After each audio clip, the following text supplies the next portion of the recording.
Unfortunately, for most of us, using our car is the only realistic mode of transportation to do what we need to do on a daily basis. But there are ways to conserve fuel and keep your tank full just a little bit longer. Jody Moreno is outside with tips on how to drive smarter and to save gas. Hi, Jody. Hi, Guy. Yeah, we can all save gas, right? Yeah, and I know you have that long haul in from Elk Grove. I do, and I try to, set the cruise control and do it right, but I don't know everything, so I need an expert. So I have here with me Rod Collins from Future Ford, and he's going to tell us some good driving tips. I was watching GMA this morning, and they were talking about how gas prices could top over $5 by summer, and how people were like stealing gas. So instead of stealing gas, what are some tips to save gas? Yeah, we certainly don't want to steal gas, but some of the basics, Jody, would just be maintaining your vehicle, making sure you're getting your filters changed, your fluids changed, because the more efficiently your vehicle runs, the better gas mileage you get. And we talk about driving habits a little bit. You want to make sure that they talk about a lead foot. Well, you want to have a light foot. Not only driving the speed limit does it save lives, but it also saves gas mileage. So, driving conservatively, you don't want to have the sudden, accelerations. You want to accelerate smoothly, and then you want to come to a stop smoothly if you can. Try and maintain, the same vehicle speed. Use your cruise control. So those are the real basic things that you could do. Well, and that's kind of hard sometimes, especially you feel the pressure on the freeway, right? Everyone's behind you, and they're on you, and they want you to go, and sometimes it's really hard. No, I hear you. But as you said, as it's getting closer and closer, $5 a gallon. Seriously, the more conservative you drive, the better your gas mileage is going to be for sure. Yeah, and also, like you said, not starting fast, right? Like if you're at a stoplight and people just take off, it's okay just to smooth into it. Absolutely. The smoother you accelerate and the smoother you come to a stop and the more you can maintain the speed, the better you are. Because every time you mash down on that accelerator, you're pumping gas from that tank into your vehicle. Okay, what about some other driving styles? If you're idling, is that okay? You can idle, but if you're going to idle for longer than 30 seconds, I definitely recommend you turn the vehicle off.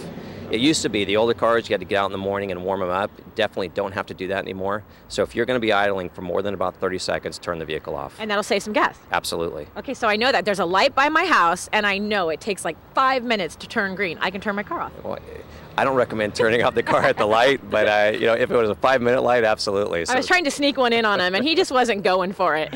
No. What are some other tips? I heard that when you fill your car up with is important. Absolutely. Some things that people aren't aware of that are pretty interesting. In the morning is the best time to fill your tank up with gas, because in the morning, the tanks are underground. Okay. And the gas is colder. And when the gas is colder, it's more dense. When it's in the afternoon, when it's a little hotter, the gas tends to expand. So as it expands, a gallon might not truly be a gallon. So in the morning is very important. Ooh. And another kind of neat tip that people aren't aware of, it costs just as much to keep that gauge near the full mark as it does the empty mark. And you definitely don't want to let your tank go below the halfway mark, because the more air you have in your gas tank, the more the ability for the gas to evaporate. And gas evaporates very easily. So don't wait till you get towards E or the light's on. Absolutely. Yeah, you want to keep it as close to full as you possibly can.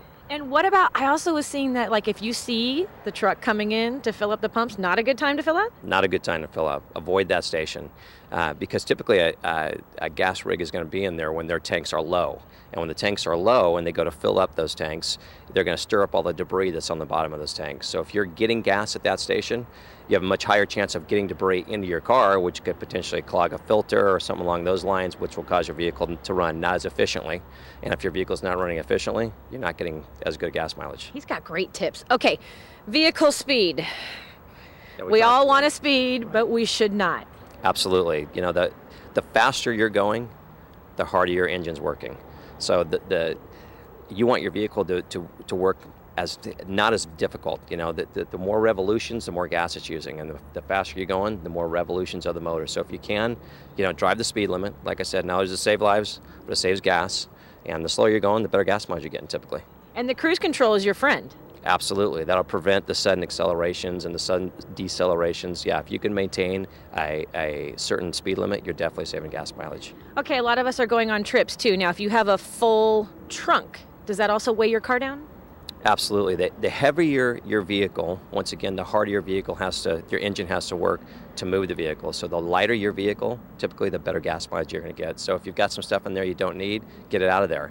And if you've got some stuff you could put in the trunk versus on top of the roof rack, you want to do that, because the more aerodynamic your vehicle, the easier it cuts through the wind and the better gas mileage you're going to get. Wow. I'm learning things left and right because I know I have a bunch of junk in my trunk. Yeah. Hey, yeah, I don't need, so I should just take it out. Yeah, get rid of all the junk in the trunk for sure. He's giving me exercise tips too. Okay, what are some other tips you would give to drivers, just overall things to know? When we talk about the basics, maintaining your vehicle, tire pressure is a big deal. If the tires are too low, that creates a lot of friction. And if there's a lot of friction, it's resistance, so once again, your motor's working harder. So make sure your tires are properly inflated. Like I said, everyone tends to fill up when that thing's near empty. It costs just as much to keep your vehicle near empty as it does to keep it near the full mark. So if you can, keep it near that full mark because gas evaporates. Yes. Okay, and other tips too, can we do fuel-efficient cars? Absolutely. And you mentioned earlier that I work for Ford, and Ford has invested billions, and that's what the B, billions of dollars, working towards making these vehicles more fuel efficient. And Ford's goal is every time they come out with a new model to make sure that model leads the segment in gas mileage. So your new vehicles, in particular Ford, which I'm representing, does a great job when it comes to fuel efficiency. You're giving us some great tips. Okay, you know when to fill up. Don't wait till it gets below half. Make sure you're doing all the proper maintenance on your car and stay the speed limit. Absolutely. All right. Thank you so much, Rod. Great segment. Everyone, Guy, and if not, you know what? I'm going to start making you ride your bike to work. Hey, I could. I'm so close. You Why are. not? How I about couldn't you from too? Elk Grove, but maybe if I gave myself like an extra 2 hours. Okay, if I do that to save gas, will you take that big tank of hairspray out of the back of your car? Sure, Guy. I'm sure that's weighing my car down. It's your car's not very aerodynamic with that, but your hair is. Hey.